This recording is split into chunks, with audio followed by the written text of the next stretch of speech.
O Senado aprovou um projeto de lei que institui uma política de atenção à saúde mental nas escolas. O objetivo é conscientizar e ajudar os estudantes que estejam com sintomas de ansiedade, depressão, entre outros problemas. Este é o tema de nossa conversa com o psicólogo Daniel Dalcorso. Daniel, vamos começar essa conversa falando um pouco sobre a importância de um projeto dessa magnitude, porque essa necessidade de se discutir a questão da saúde mental junto aos alunos e até tirar um pouco da carga pejorativa que isso diz, né? Porque sempre que se fala em saúde mental, há uma certa carga pejorativa. Enfim, podemos começar a nossa Certamente. conversa por aí. Acho que é interessante começar dizendo realmente como, poxa, na vida de muitas crianças, adolescentes, a escola é um pilar grande, no mínimo, sei lá, um terço assim do tempo que a gente vai passar na nossa vida.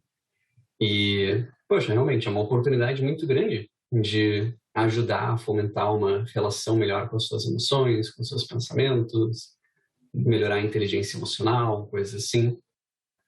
Também na escola, né? Então, tem muito terreno fértil aí para ser aproveitado.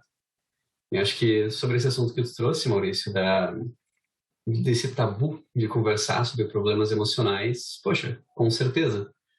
Acho que é um pouco mais compatível com a geração mais moderna, que é um pouco mais aberta para falar de sentimentos, só que sem talvez algum profissional um pouco mais capacitado, ou quem sabe alguém mais estudado no assunto para guiar a conversa, é fácil de chegar em hábitos problemáticos ou regras problemáticas de como se lida com os seus sentimentos, especialmente entre os jovens.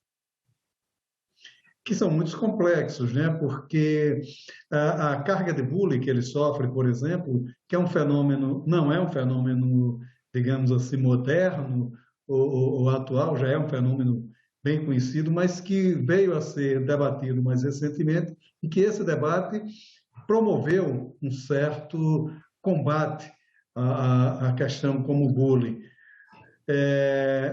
Qual a importância disso e como combater de maneira mais efetiva a questão do bullying, por exemplo? Uhum. O problema principal que a gente vê, talvez como uma instituição olhando para a questão do bullying, às vezes onde é que é a linha entre é só uma brincadeira, é algo mais sério, quais as ramificações disso para a saúde mental das crianças, né? E o que a gente vê é que até mesmo quem pratica o bullying também tem questões mentais que precisam ser resolvidas, questões emocionais ou visões de mundo ou situações de vida. E o que a gente vê é da importância da gente conseguir antecipar essas questões, né? Quanto mais a gente consegue prevenir que uma situação escale para um nível de ter incidentes na escola, de daqui a pouco alguma criança ser muito machucada, melhor. E aí, nesse caso, a antecipação que a gente pode fazer é de realmente informar, de desarmar essa questão, de ajudar tanto a criança que praticaria o bullying quanto uma criança que sofreria disso, a melhorar a habilidade de comunicação ou de gestão emocional. Existe um mundo de intervenções aqui, né? Então, acho que conforme a gente vai conversando sobre o assunto, a gente fala de que tipo de intervenções possíveis a gente teria exatamente, sabe? E a questão da ansiedade, né? A gente percebeu que durante o período de pandemia, 2 anos afastados da escola, praticamente confinados, praticamente não, confinados, né? O adolescente ele sentiu muito, talvez até mais que o adulto, porque o adulto já tem uma característica mais da introspecção, o adolescente sentiu mais essa necessidade de ficar em casa, e aumentou consideravelmente a questão de ansiedade, que tem toda uma carga de consequências, né? Não é só o fator da ansiedade, tem questões, problemas com sono, enfim. essa discussão na escola, em que ela vai ajudar, ou mais do que ela ajudar, como ela vai poder combater essa ansiedade, ou pelo menos minimizar esse sentimento de ansiedade nos jovens. Uhum. Primeiro é importante a gente estabelecer que a ansiedade ela faz parte da vida mesmo. A gente foi meio que programado pela evolução a sentir ansiedade com as coisas. E ela certamente tem um aspecto muito adaptativo ali. Se eu não fico ansioso com relação ao meu trabalho acadêmico de semana que vem, talvez eu demore muito para começar a fazer ele, talvez eu tire uma nota ruim por causa disso, né? É interessante pensar que a ansiedade ela fica desregulada no momento que algumas coisas mais fora do comum começam a acontecer. E no caso de jovens e de muitos adultos mais extrovertidos, né, uma falta de contato social pode deixar a gente mais inquieto. Daqui a pouco uma falta de feedback das pessoas ao nosso redor, especialmente na adolescência, quando a gente define o que é certo ou errado, pode causar uma grande inquietação na gente, uma grande ansiedade na busca de, ok, o que é para estar acontecendo agora? E nesse sentido, certamente, estar mais isolado pode com certeza fomentar mais a ansiedade, assim. É interessante pensar também que existem vários transtornos diferentes que uma ansiedade pode nos causar.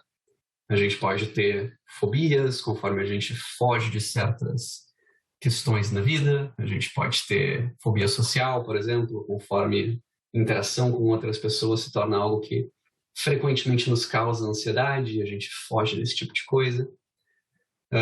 Também existem várias questões que a ansiedade serve como um mecanismo principal em questões de alimentação, por exemplo. Especialmente em meninas, mas em ambos os gêneros a gente vê questões de bulimia e de anorexia, que vem em parte também por pressão social, às vezes da família, que levam para ter comportamentos mais extremos, como redução calórica ou como a prática da bulimia, de fato. Então, uma psicoeducação de como funciona a ansiedade, bem como qualquer emoção, na verdade, pode ajudar qualquer um a se empurrar na direção de ter uma relação mais saudável com as suas emoções. Então, uma vez que a gente entende que a função da ansiedade é daqui a pouco nos avisar de perigos e que a gente pode escolher fugir desses perigos ou enfrentar eles, por exemplo, é um conhecimento que pode permitir que vários jovens se afastem do caminho de alguns transtornos. Quando a gente fala de transtornos e transtornos mentais, voltar um pouco a esse assunto, a questão do sentido pejorativo. Tem transtorno mental, é louco, né? E não é bem assim, né? Quer dizer, há toda uma carga emocional por trás do diagnóstico do que se poderia chamar de uma doença psíquica ou mental mesmo. Quer dizer, vamos falar um pouco sobre isso, como a gente poderia, digamos, de certa forma, tranquilizar quem está nos assistindo com relação a essa carga que o transtorno carrega. É interessante de pensar que, geralmente, quando a gente associa transtorno com loucura, o problema principal é que a gente associa loucura com permanência. Que uma vez que eu sou louco, isso faz parte da minha identidade, isso não vai embora e, portanto, eu vou ser internado para a vida em algum lugar. E é bem o contrário disso. Hoje em dia, a ciência sabe que transtornos de qualquer natureza, psicológicos ou fisiológicos, eles vêm e eles vão. E da mesma forma como eu pego uma gripe, também pode ser que eu desenvolva um transtorno do humor ou alguma coisa, que, inclusive, vários deles passam sozinhos, entre aspas, ao longo do tempo. Então é interessante de pensar que nenhum desses transtornos, em geral, é permanente. Existem transtornos neurológicos, quem sabe, questões bipolares ou transtornos de personalidade, que são um pouco mais duradouros. Mas quando a gente fala de ansiedade, de depressão, são coisas que qualquer pessoa pode desenvolver e que, inclusive, qualquer pessoa pode se recuperar. E nada impede a gente de sofrer dessas coisas de novo, né? Porque a gente não fica imune à depressão e à ansiedade, mas a gente certamente pode ter uma vida saudável e não sofrer mais dessas coisas. E, dependendo do quanto que a nossa higiene mental é boa, né? Que a gente lava as mãos para não pegar uma gripe, a nossa higiene mental pode impedir que a gente tenha esses transtornos de novo ao longo do tempo. Então, eu diria principalmente para quem está assistindo, qualquer um pode ficar ansioso, qualquer um pode ficar deprimido, mas é importante de lembrar que isso é passageiro também, isso não define quem a gente é. Um aspecto também muito preocupante é que, segundo dados de uma pesquisa feita pela Unicef, 56% dos jovens, né, sofreram esse tipo de transtorno durante a pandemia. É um índice muito alto, né? A gente sabe das consequências da pandemia, mas teria uma outra carga emocional que fez elevar esse número percentual tão alto? Bom, aí realmente é uma questão mais epidemiológica, né, digamos. Dá para apontar para vários fatores, tanto normais da vida de um adolescente, quanto fatores mais comuns da experiência de todos na pandemia, mas também daqui a pouco relações com relação a fatores que a gente se expõe durante a vida na pandemia, como a situação nas redes sociais, como que as pessoas hoje em dia se relacionam com a internet, com outras pessoas.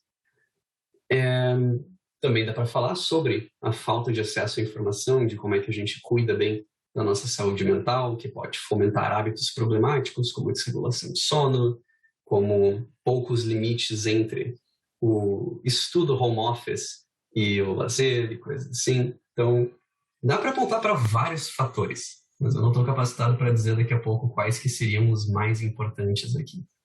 Mas é interessante de pensar que se existe algum período onde problemas emocionais podem se espalhar mais facilmente, certamente pode ser na adolescência, onde a forma como a gente vê como os outros estão, certamente pode impactar como a gente pensa que a gente deveria estar também. Isso é um fator um pouco mais importante do que quando a gente já é adulto. Você fala da desinformação que há em torno do problema. Isso a gente pode acarretar, ou pelo menos dizer que essa falta de desinformação ela é uma espécie de proteção social, né? Porque ao se ignorar o problema, se evita ele, de certa forma, pela sua carga mesmo. A gente está, mais uma vez, falando sobre essa carga de preconceito que existe sobre as doenças mentais. Levar um adolescente a um psicólogo é uma coisa que, né, a gente ainda continua um pouco na Idade Média, onde todos esses transtornos eram escondidos no porão, né? Quer dizer, esse preconceito é que acarreta nessa falta de informação? Pode-se dizer que sim. Eu acho que realmente é uma comunicação de mão dupla. Acho que quanto mais desinformado a gente está, mais provável é que a gente tenha estratégias ineficientes para lidar com essas coisas. E ter estratégias ineficientes também é algo que geralmente desencoraja a gente de buscar mais informações que às vezes podem descomprovar essas nossas estratégias ineficazes, né? É interessante de pensar que ao longo do tempo também, geracionalmente falando, provavelmente a gente vê pais, avós, tios muito mais preocupados com o tabu desse rótulo emocional do que os jovens hoje em dia. Os jovens, eles andam mais despreocupados com isso e até frequentemente entre jovens adultos e adolescentes, às vezes até realmente adultos mesmo, a partir dos 30 anos, vem como um alívio ter um nome para o processo do que está acontecendo. Às vezes, por essa falta de comunicação, a pessoa simplesmente pensa, ok, sou louco. Mas conforme em terapia, as pessoas conversam com seus terapeutas e entendem como funciona o processo, pode ser muito tranquilizador entender de onde vêm os problemas, como é que se resolve eles, como é que eles se mostram na vida, o que está tão fora do normal e o que é perfeitamente normal da experiência humana. E esse conhecimento pode ser um alívio bem grande para muitas pessoas. Somado a isso, no nível familiar mesmo, existe esse tabu e ele geralmente vem do medo do desconhecido, né? Por a gente não saber como se lida com isso, por a gente não saber que atitudes ajudam a resolver ou não, frequentemente a gente acaba só tentando botar debaixo do tapete mesmo. E, em alguns casos, isso pode ser funcional até certo ponto. no momento que a gente não coloca, digamos, lenha na fogueira para piorar os problemas, a gente não está piorando eles. Mas também existem outros elementos problemáticos, como se existe uma dinâmica disfuncional na família que diretamente é uma causa de um problema mental, esse problema vai persistir enquanto isso não for adereçado. Então, eu diria que é uma estratégia talvez 10% funcional e 90% disfuncional, né, de não se informar, não conversar sobre isso, porque certamente tem como a gente conversar sobre essas coisas de um jeito invalidante, como a gente diz, um jeito que estigmatize os sentimentos e sintomas de quem está passando por isso. Isso não é legal, mas isso ainda assim, pelo menos, mexe a discussão para frente e aponta o que está acontecendo de errado ali. Enquanto se a gente simplesmente ignora o assunto, não apenas ele não está sendo resolvido, como talvez ele esteja piorando ao longo do tempo. E quanto mais a gente se recuse a olhar para ele, mais ele piora. Agora, levá-lo para a escola, quer dizer, levar essa discussão para a escola, que é o que prevê o projeto de lei que foi aprovado pelo Senado. Vamos falar um pouco sobre isso. É o ambiente ideal? É uma discussão que deve estar na escola, e como ela deve chegar à escola e como ela deve ser trabalhada dentro das salas de aula? Eu não me preocuparia tanto com o deve, eu me preocuparia mais com qual a consequência positiva se isso fosse bem feito. De novo, né? A escola é um dos pilares da vida de qualquer jovem, e ali, frequentemente, também é um centro comunitário, quando tem várias atividades extra-classe também. Então, não apenas é um local de aprendizado, mas é um local onde você conhece os seus pares, onde você interage com potenciais futuros que você poderia ter, talvez numa feira de carreiras ou palestras de convidados mesmo. Então, existe muito potencial de crescimento ali. E uma das coisas que a gente vê que falta ali é que, às vezes, mesmo os professores e o corpo docente não sabem como lidar com essas questões e podem ter dentro da própria escola, digamos, uma cultura organizacional problemática. Que a gente diz com empresas que podem ter uma cultura problemática que leva para mais problemas, estresse e burnout. Uma escola também pode funcionar assim. Então, conforme a gente coloca agentes capazes disso ou cria intervenções que fomentem uma melhor inteligência emocional, tem muito potencial de crescimento ali. Daqui a pouco, vários jovens com problemas em casa podem mudar sua relação com esses problemas, ou mesmo a escola em si pode se tornar um local de crescimento emocional. Agora, é fundamental o envolvimento da família. A carga de responsabilidade da família também é muito grande. Quer dizer, a discussão nas escolas refletirá nas famílias. O ideal é que se reflita como é que pode acontecer esse processo, se é que a gente pode fazer um vislumbre de futuro. Certamente. E eu ouso dizer que a escola tem, se a gente fosse fazer uma escala, comparando o papel da escola, comparando com a família ainda ganha, embora talvez não em todos os fatores, mas certamente os mais importantes. Eu não atendo a crianças, na minha prática clínica, mas eu ouço de supervisores que atendem e que dizem que não adianta fazer só terapia com uma criança sem alterar a família, por exemplo. Porque a família é que vai trazer toda uma estrutura, toda uma cultura, toda uma sequência de hábitos e de visões do mundo que pode simplesmente continuar reforçando que problemas existem. Do mesmo jeito, a escola vai ter algum nível de espaço de manobra ali, mas sem haver intervenções em famílias problemáticas, menos mudanças do que poderia ser vão certamente acontecer. E aí, bom, acho que aí entra a capacidade, a criatividade das intervenções a serem feitas.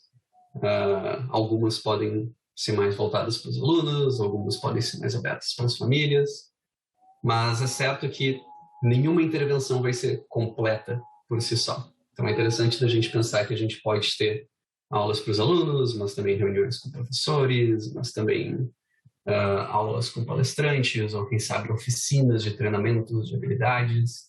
A intervenção em si, de novo, existe um mundo de possibilidades, só que nenhuma delas vai cobrir tudo e todos os problemas de uma vez só. Mais uma vez, a gente está falando numa integração de todos os ambientes, porque sempre se joga muito a responsabilidade para as escolas.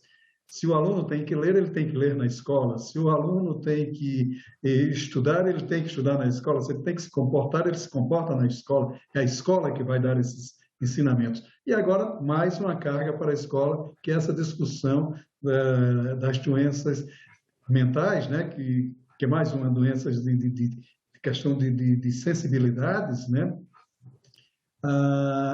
Quer dizer, a gente não estaria transferindo, eu falo a gente como sociedade, não estaria transferindo para a escola uma responsabilidade que também é nossa? Eu diria que, normalmente, né? Não é uma questão de deverias, é uma questão de poderias. Nós poderíamos existir numa sociedade no qual o peso de educação e de saúde emocional e de interação com pares caiba muito mais à família do que para a escola. Mas não estamos, infelizmente. Ou felizmente também. Acho que não cabe a mim dar esse tipo de opinião.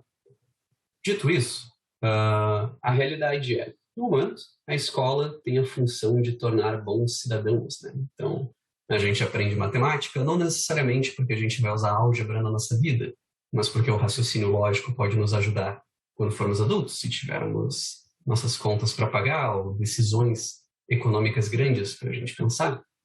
Do mesmo jeito, não é de se esperar que uma família tenha o mesmo conhecimento que um psicólogo.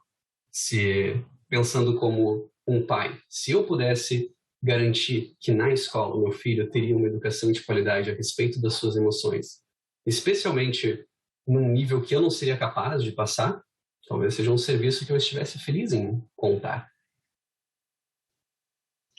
É interessante, é uma proposta interessante, né? Então, a gente quer dizer, a gente, de certa forma, Daniel, a gente pode ter uma certa esperança de que essa discussão nas escolas pode evitar uma série de problemas, porque a gente às vezes subleva isso, mas muita gente chega ao suicídio em decorrência de questões como bullying, de questões como ansiedade, que se agravaram, né? Quer dizer, a gente também está, de certa forma, não dando a devida atenção ao problema? E a gente está num nível muito geral mesmo. Eu tenho certeza que tem escolas que prestam mais atenção, que prestam menos, assim como tem famílias que prestam mais atenção nisso ou não. Eu diria que talvez, enquanto sociedade, a gente está reconhecendo a importância do bullying, mas não necessariamente a gente tem a fórmula para como resolver isso no longo prazo, mesmo no curto prazo. E nesse sentido, talvez isso seja um passo nessa direção certa. Poder ter o espaço onde ter as intervenções a respeito disso. Talvez várias escolas já tenham tomado iniciativas próprias a esse respeito, mas acho que é legal de ter uma permissão oficial de poder se concentrar nesses assuntos. Acho que dificilmente, uma vez que o bullying exista, a família que vai ser responsável por alguém que pratica esse tipo de coisa esteja em condições de evitar esse tipo de comportamento. Então, muito mais é interessante pensar em uma questão de prevenção. Talvez seja interessante de medir que em escolas com melhores intervenções psicossociais exista menos casos de bullying do que exista casos resolvidos de bullying. Porque uma vez que o bullying existe, ele já pressupõe problemas familiares, pressupõe um problema de relação com os seus pares e com a autoridade. Então, esse seria o meu chute em grande escala, mas, de novo, né, a gente está falando em termos bem gerais. Ótimo. Bom, e é sempre uma discussão e é sempre uma tentativa, pelo menos, né? Quer dizer, a legalização, a sistematização de um processo legal no combate aos problemas de saúde mental e chegar isso às escolas, é sempre uma tentativa de se enfrentar o problema, né? Daniel, muito obrigado pela sua participação aqui no Cidadania. Foi muito esclarecedora a sua entrevista. Muito obrigado. Foi um prazer, Maurício. Muito obrigado também. Se você quiser rever esta ou outras entrevistas do Cidadania, é só acessar nossa página na internet, senado.leg.br/TV ou o canal da TV Senado no YouTube. Obrigado pela sua audiência e pela sua participação aqui no nosso Cidadania. Muito obrigado e até o nosso próximo Cidadania.